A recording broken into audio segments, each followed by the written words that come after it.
नमस्कार दोस्तों, दीपक कुशवाहा आज ओलंपिक चैनल पर आप सभी का स्वागत है। और आज की इस वीडियो में मैं बात करूंगा इलाहाबाद उच्च न्यायालय से आने वाली नई भर्तियों के बारे में। तो ये इलाहाबाद उच्च न्यायालय की आधिकारिक वेबसाइट है। जब आप इसको स्क्रॉल करेंगे बिल्कुल नीचे आएंगे। अच्छा, एक बात, मैं आपको जो भी चीज़ें बताता हूँ भर्तियों से संबंधित, तो मैं आपको ये सोचता हूँ कि बिल्कुल साक्ष्य के साथ दिखाऊँ, ताकि कल को आप ये ना कहें कि मैं आपको कुछ गलत या फर्जी बता रहा हूँ। तो आज की वीडियो भी कुछ ऐसी ही है, ठीक।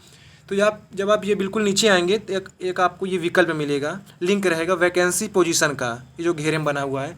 जब आप इस पर क्लिक करेंगे तो आपको ये एक अलग पेज मिल जाएगा। तो उसमें यही देगा कि इलाहाबाद हाई कोर्ट में कुल कितने न्यायाधीश हैं या कुल कितने कर्मचारी वगैरह हैं, इससे संबंधित जो अधीनस्थ न्यायालय है वहाँ कुल कितने पद हैं। तो यही सब की जानकारी इसमें है। तो ये जो आपका दूसरा विकल्प है इसमें, general office cadre from class 1 to class 3 posts, जब आप इस पर क्लिक करेंगे तो एक PDF फाइल खुलेगी। जब ये पूरी फाइल डाउनलोड हो जाएगी तो आप देखिएगा इस पर 20/10/2020 लिखा हुआ है, मतलब इसी अक्टूबर की बात है, 20 अक्टूबर की।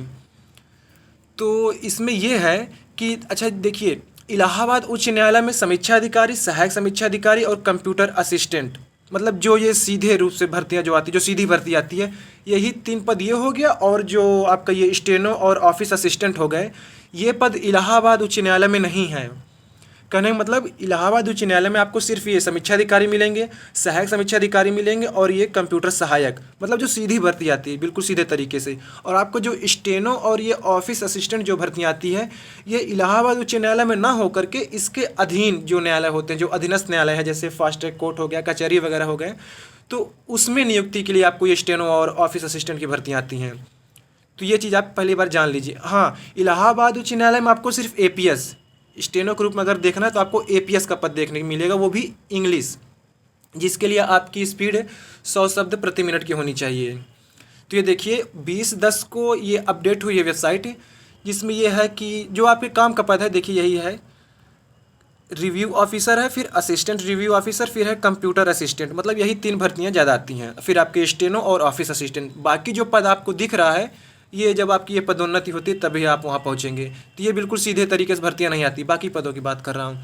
तो इसमें देखिए लिखा है कि रिव्यू ऑफिसर का मतलब, इंग्लिश लिखा है कि सेक्शन स्ट्रेंथ। देखिए इंग्लिश मेरी बहुत तेज है, मैं नहीं चाहता कि इंग्लिश बोलूँ तो कुछ, हाँ आप समझ लीजिएगा। इसमें यह है कि कुल 1416 पद समीक्षा अधिकारी के हैं, मतलब पद सृजित हैं यहाँ कुल। और जो काम कर रहे हैं वर्तमान में कुल 850 कर्मचारी हैं, मतलब समीक्षा अधिकारियों की। और कुल 566 पद रिक्त हैं। 566 में से 132 पद आपका 2019 में समीक्षा अधिकारी जो भर्ती आई थी, जिसका भी कल परिणाम घोषित हुआ है। तो जिन्होंने अपना परिणाम ना देखा हो, जाके देख लीजिए वेबसाइट पर, कल ही उसका रिजल्ट भी आ गया, मतलब अंतिम परिणाम है, ठीक है। अब आपका लगभग एक आध महीने में ये क्या कहते हैं, कॉल लेटर आ जाएगा ज्वाइनिंग के लिए, तो आप देख लीजिए उसको। तो 132 पद इसमें से हटा दीजिए, तो लगभग आपका ये 400 कुछ पद है जो खाली है समीक्षा अधिकारी का। इसी तरीके है कि सहायक समीक्षा अधिकारी कुल 468 पद है, मतलब सृजित है। 290 कर्मचारी अभी वहाँ पर वर्तमान में कार्यरत हैं और कुल 178 पद खाली है। फिर इसी तरीके है कि कंप्यूटर असिस्टेंट कुल 60 पद है, 35 से कार्यरत हैं और 25 पद खाली है। कंप्यूटर असिस्टेंट में यह है कि जब ये पिछले साल समीक्षा अधिकारी की भर्ती आई थी इलाहाबाद उच्च न्यायालय से, उसी के साथ है कि कंप्यूटर सहायक की भी भर्ती आई थी। पद 12 या 22 था क्या, मुझे ठीक से ध्यान नहीं आ रहा है, कुछ ऐसा था। तो 25 खाली है। अब कल उसका भी परिणाम घोषित हो गया, तो इसमें से वो भी काट लीजिए, मतलब कुल लगभग 10 आपका कंप्यूटर असिस्टेंट है, उस पर भर्ती आएगी। और ये 178 सहायक समीक्षा अधिकारी और 400 कुछ आपका ये हो गया, मतलब 178 सहायक समीक्षा अधिकारी और 400 कुछ पद समीक्षा अधिकारी। अब ऐसा तो है नहीं कि इसी वर्ष निकाल देंगे, नहीं, कुछ इस साल निकालेंगे, कुछ अगले साल आएगी। तो यही है कि अब ये तीनों भर्तियां आने वाली हैं। कब तक आएंगी देखिए अभी नहीं बता सकता, अभी सिर्फ अपडेट हुई है साइट पर, तो बस इसीलिए सोचा कि आपको कुछ बता दूं।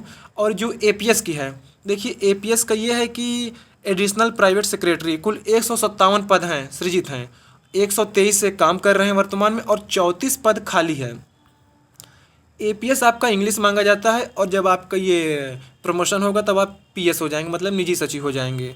तो उसका भी 23 है। इसी में से कुछ देखिए प्रमोट हो जाएंगे APS वाले में से, तो यानी कि 34 पद आपका, उधर 23 खाली, इधर 34, इसमें से कुछ ले लेंगे तो कुछ पद हो जाएगा आपका जो APS का भी आएगा। अब वो कितना आता है वो देखना पड़ेगा। और इसी तरीके आपका ग्रुप डी का भी है। तो ये आप अपनी स्क्रीन पर देख लीजिए, ग्रुप डी के भी कुल 100 कुछ 62 पद हैं, खाली हैं। तो इस पर भी भर्ती आनी है। अब बात ये फंस रही है क्या कुल एक साथ आएगा या अलग अलग, तो एक साथ ही तो सब नहीं निकालेंगे। अब आप लोग पूछेंगे कि स्टेनो और ये ऑफिस असिस्टेंट, तो देखिए इसका भी अपडेट नहीं है कुछ इस पर, तो शायद हो जाएगा क्योंकि जब ग्रुप डी का कर दिए हैं तो उसके कुछ दिन बाद ही उन्होंने इसको किया आज समीक्षा, और ये सहायक समीक्षा अधिकारी एपीएस वाला 20 तारीख को। फिर देखिए शायद इसी महीने तक में या फिर अगले महीने तक कुछ अपडेट आ जाए, फिर डायरेक्ट भर्ती ही आ जाए। तो स्टेनो और ऑफिस असिस्टेंट ये भी भर्तियाँ आनी ही आनी हैं।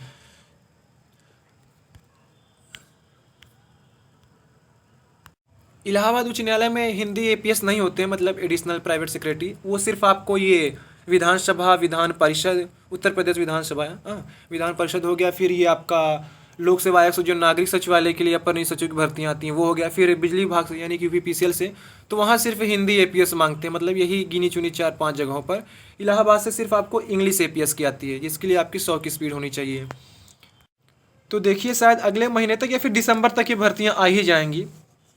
तो यही जानकारी आपको देनी थी। और एक अलग से जानकारी वो ये है कि कल उत्तर प्रदेश विधान परिषद सचिवालय जो भर्तियां आई हुई हैं उसमें जैसे जिनका आवेदन करते समय कुछ त्रुटि हो गया था, तो उसमें संशोधन करने का विकल्प आ गया है।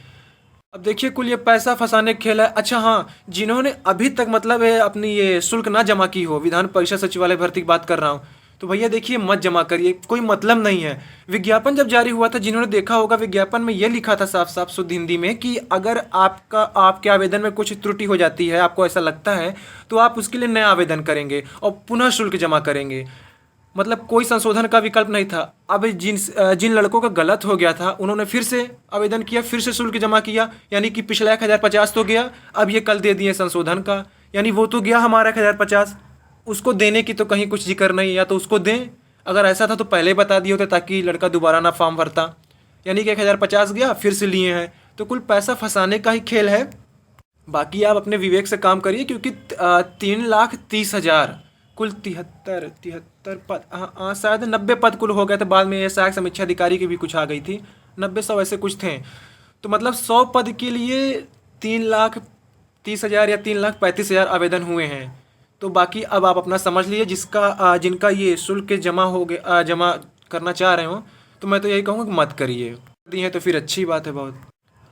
तो जिनको अपने ये क्या कहते हैं पिता के नाम में या फिर मेल फीमेल मतलब आपने गलत भर दिया, तो अपना जांच परख लीजिएगा मेल फीमेल क्या है। हाँ ठीक है, तो उसको अपना बना लीजिए आप। और आधार कार्ड में कुछ गलती हो गई तो उसको बदलने का विकल्प है। और पते कि अगर किसी का नाम में कुछ गलती हुई है, तब उसमें कोई भी संभावना नहीं कि वो बन सकता है फिर से। क्योंकि ये मेरा देखिए, आप देख रहे हैं स्क्रीन पर, ये मेरा ही है, इसमें एडिट का नहीं दे रहा है, बस पिता के नाम में दे रहा है। मेल फीमेल, हिंदुस्तानी हूँ वो बदल सकता हूँ, और आपका जो पता है उसमें परिवर्तन हो सकता है, और आपका ये आधार कार्ड और सेंटर, बस और किसी चीज़ में परिवर्तन नहीं हो रहा। और आपका जो फ़ोटो वगैरह अगर किसी की गड़बड़ हो गई कुछ है तो वो भी नहीं दे रहा है। बस यही मतलब जो आपका पहले चरण का जो आवेदन था, बस उसमें ही संशोधन हो रहा है। तो आप देख लीजिएगा। तो आज की इस वीडियो में बस इतना ही। पूरा वीडियो देखने के लिए धन्यवाद। जय बजरंगबली।